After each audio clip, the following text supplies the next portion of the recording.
अस्सलामुअलैकुम, खुश आमदीद। आप देख रहे हैं वॉइस कौंसल और मैं हूं उमर।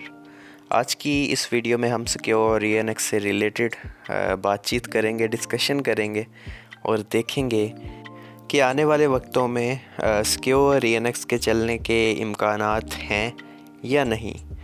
ख़्याल रहे कि मैं जितना भी मुशाहिदा, जितने भी तबसरे इस चैनल पे करता हूँ वो मैं अपनी ज़ाती कैपेसिटी में करता हूँ। It could be right as well, it could be wrong as well.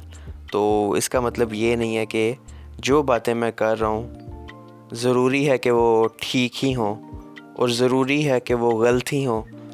It could be either wrong और राइट। तो चलिए बढ़ते हैं अपने टॉपिक की तरफ। सिक्योर रीएनएक्स क्या मुस्तकबिल में मुतासरीन को अकोमोडेट करने के लिए चलाई जा सकती है या नहीं, ये एक बिग क्वेश्चन मार्क है। तो अगर देखा जाए उन दो जो नोटिस सर्व किए गए against Saifur Rahman and secure रीएनएक्स, उनको अगर मद्देनज़र रख के देखा जाए तो इट इज़ इम्पॉसिबल। सिक्योर रीएनएक्स कभी भी नहीं चल सकती।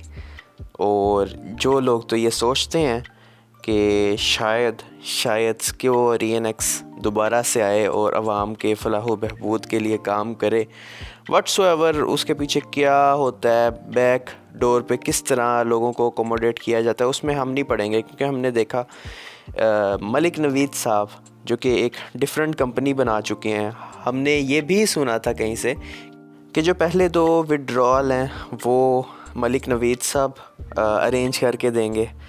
और जबकि वो अब देखा जाए तो एक नई कंपनी में जा चुके हैं, नई कंपनी इवन बना चुके हैं। तो इट माइट बी पॉसिबल कि वो जितना उनके पास सरमाया था वो वहाँ पे इन्वेस्ट कर चुके हों, जो कि सिक्योर रीएनएक्स में आवाम को मिलना था। It could be wrong, it could be right, ये अब हम बहस नहीं करेंगे कि ऐसा था या नहीं था, लेकिन ये एक आइडिया था इस तरह का। और अगर एक दफ़ा ये एक या दो विड्रॉल आवाम तक पहुंच जाते हैं तो कंपनी एक रनिंग स्टेज में आ जाएगी और उसका पहिया घूमने लग जाएगा और उसमें सरमाया भी आएगा, लोगों को पैसे भी मिलेंगे, लोगों को विड्रॉल भी मिलेंगे, लोगों को बोनसेस भी मिलेंगे।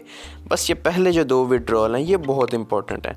ऐसा नहीं हो सका, इसके पीछे क्या रीज़न्स थी आपने देखा। दो नोटिस सर्व किए गए और वो क्यों सर्व किए गए, किस बेस पे सर्व किए गए, आपने देखा होगा। ये बात रिकॉर्ड पे भी है। खालिद फ़ारूक साहब, जावेद खान साहब, राजा रियाज साहब और सैफुर रहमान खान न्याजी एक टेबल पे बैठे थे और जिस पे उन्होंने रजामंदी शो की थी कि सिक्योर रीएनएक्स चलाने में ये सब कुछ जो है उनकी एक्नॉलेजमेंट से ही हो रहा है। और उसके बाद आपने स्टाम्प पेपर वाला भी सीन देखा था। तो इससे तमाम जो शवाहिद हैं वो इकट्ठे हो जाते हैं कि सैफुर रहमान सिक्योर रीएनएक्स के पीछे है, इसको बैक कर रहा है। तो क्योंकि उसका केस सब जुडिशस है, जब अदालत ने ये चीज़, मतलब इदारे ने ये चीज़ एक्नॉलेज की तो उन्होंने नोटिस सर्व कर दिया कि ये जो आप काम कर रहे हैं पहले इस चीज़ से तो निकलें, फिर आप ये काम करें। या अगर आपने सिमुल्टेनियसली दो केसेस चलाने हैं तो फिर वेल एंड गुड, आ जाएं आप यहाँ पे भी लड़ लें, ये भी उधर से भी फ़ाइट करना स्टार्ट कर दें। तो उस बेस पे सैफुर रहमान पीछे हट गया। तो इस तमाम सिनेरियो को अगर हम मद्देनज़र रखें तो इट इज़ इम्पॉसिबल कि सिक्योर रीएनएक्स अब दोबारा चले। हाँ, एक पॉसिबिलिटी है, वो ये है कि अगर सारे लोग रजामंदी शो करें तो मे बी सिक्योर रीएनएक्स का नाम तब्दील किया जा सकता है और फिर उसके हवाले से कोई रिकॉर्ड मौजूद नहीं होगा, कोई प्रूफ मौजूद नहीं होगा जिससे अदालत इसको सैफुर रहमान से एसोसिएट कर पाए। हाँ, उसकी रजामंदी तो चाहिए होगी, क्योंकि ये जितने भी मुतासरीन हैं, ये जितना भी सिस्टम चल रहा था ये सैफुर रहमान का प्रोड्यूस करता था। तो ऑब्वियसली ये सारी उसकी लायबिलिटी है। अगर वो इजाज़त देता है तो फिर ही इस काम को कंटिन्यू किया जा सकता है, लेकिन इस काम को मंजर आम पे नहीं लाया जा सकता। हो सकता है सैफुर रहमान किसी को कह दे और किसी को इजाज़त दे दे कि हाँ यू कैन कंटिन्यू दिस, लेकिन मेरा नाम ना आए, मुझे दोबारा से इस चीज़ से एसोसिएट ना किया जाए, मैं चाहता हूँ आवाम अकोमोडेट हो जाए। तो उसमें ये है कि आपको ऑन स्क्रीन या सामने बज़ाहिर कुछ भी नज़र नहीं आएगा जिसमें सैफुर रहमान उस कंपनी की गारंटी लेगा, अश्योरिटी लेगा।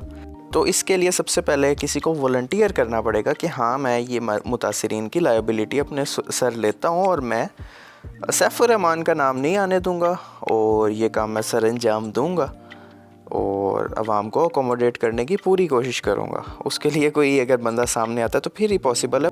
और इस चीज़ का ख्याल रहे, अगर तो ये सिस्टम सिर्फ आवाम को अकोमोडेट ही करेगा, उनसे कोई इन्वेस्टमेंट नहीं लेगा, तो फिर तो ये बहुत अच्छी बात है। और अगर उस तरह का काम होता है कि साथ में इन्वेस्टमेंट भी वो लेते हैं तो ये पाकिस्तान के कवानीन के ख़िलाफ़ है। नेटवर्क मार्केटिंग या फिर क्राउड फंडिंग इस तरह विदाउट लाइसेंस पाकिस्तान इस चीज़ की इजाज़त नहीं देता, पाकिस्तान का कानून इस चीज़ की इजाज़त नहीं देता। तो हो सकता है कि ये चीज़ आगे जाके कॉम्प्रोमाइज़ हो, लेकिन डिपेंड अपॉन अगर तो वो इन्वेस्टमेंट नहीं कलेक्ट करे तो कोई रुकावट पेश नहीं होगी, कोई मसला नहीं आएगा, बहुत स्मूथली ये सारा कुछ चल सकता है। तो ये थी आज की वीडियो, आज का एक तबसरा, एक मुशाहिदा जो मैंने करना था, आप लोगों को बताना था। अपना ख्याल रखिएगा। अल्लाह हाफ़िज़।